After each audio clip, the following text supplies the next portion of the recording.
Welcome to image number 2 that we're going to be analyzing here, and for this workflow purposes.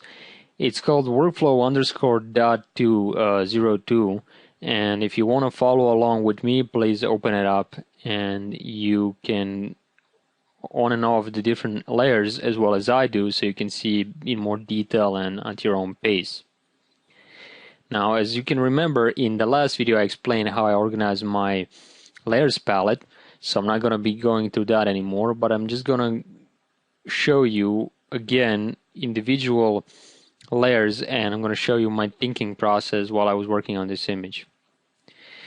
This image I think has some potential, but if I were to zoom in to, let's say, 100%, you can see that the skin, well, it's not in the greatest of shapes, but it's not something that's not manageable. There are patches of skin that are different in color, there are patches of skin that are darker, lighter, there are different areas where skin is more harsh than in others. Some are more in focus than others, some rough hands here, and there are a lot of areas that we could work on. So unless you're working with the really high-end photographers as a retoucher, or if you're shooting a really great looking image, with great skin and everything, chances are you're going to run into these kind of images, which are not perfect but have potential. And this is one of them, so that's what I wanted to show you.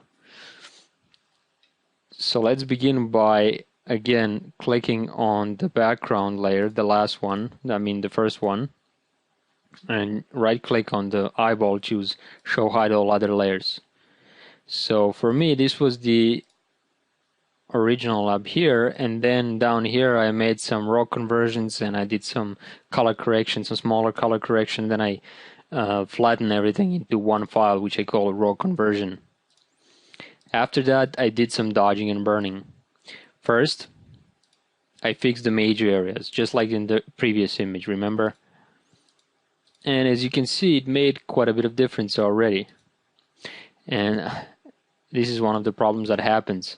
When you're working on an image and using this method of dodging and burning, chances are you're going to have those side effects. And one of the side effects is discoloration in the skin here.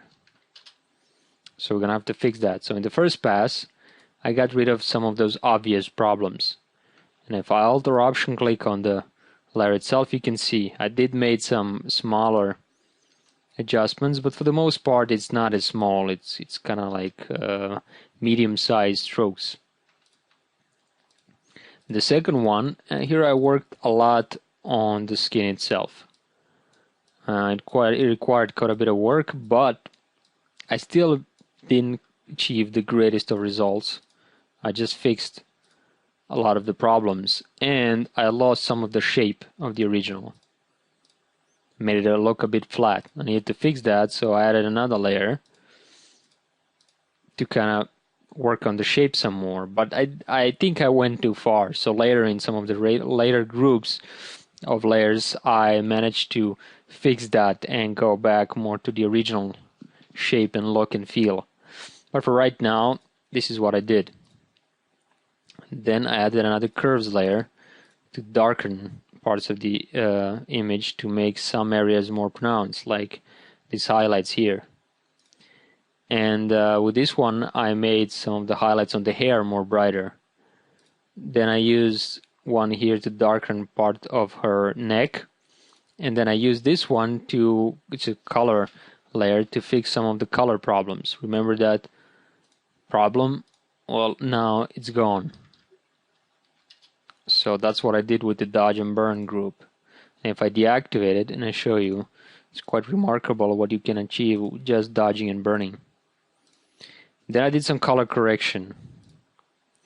Basically just used curves layers and some hue saturation and things like that. Basically what I did is just made the image more brighter. Not the greatest of color adjustments, so I'm gonna fix that later on as well. Like I said, if this wasn't for demonstration purposes, I would probably delete this and just show you, just lower down the original group where I fixed the color. But since this is I wanted to leave all the mistakes that I made so you can see how I progressed.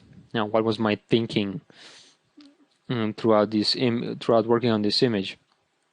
Then I use split frequency here to fix some of the problems like cloning and healing. Because one of the problems that I had was here on the neck.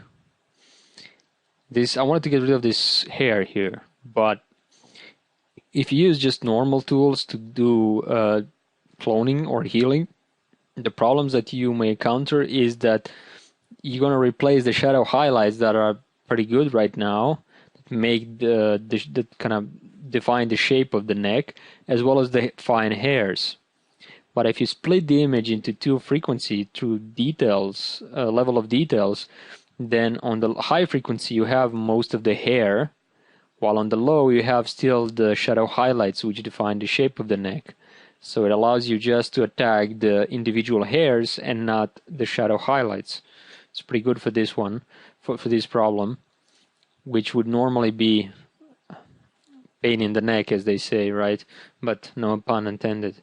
So I added some color with color layer to fix that discoloration that was going on.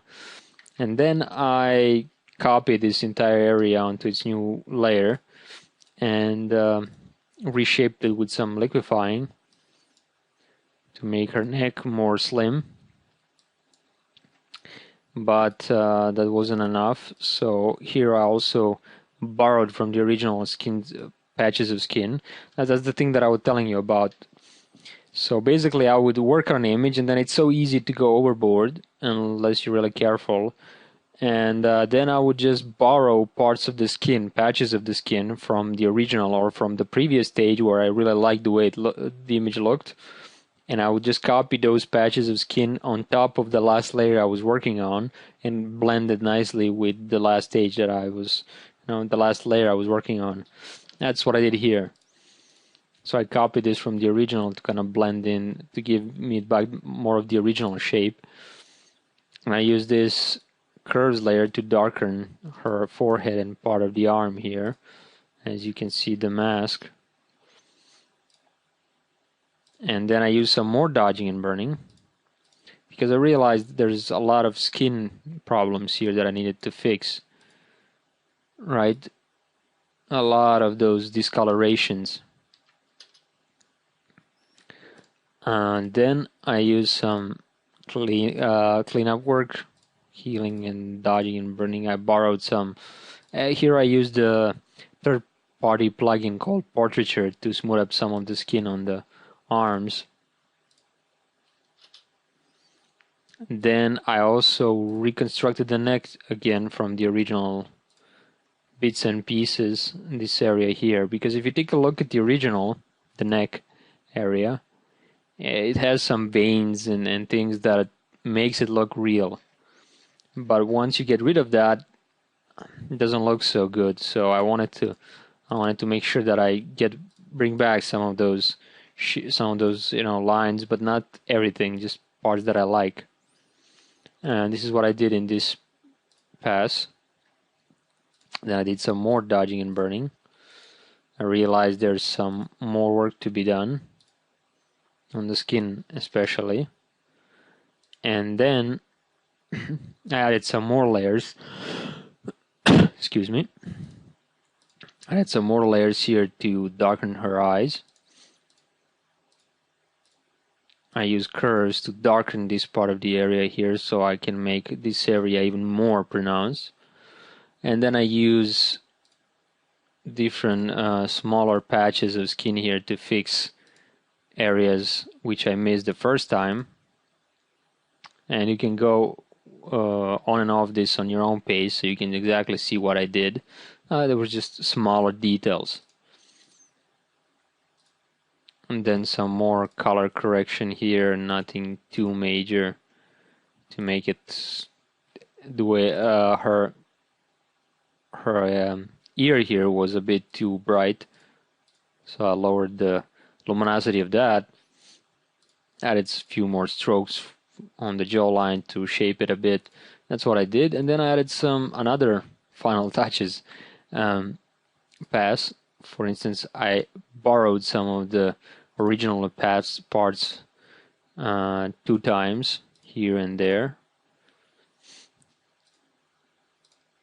and then I added some few smaller details like this one here.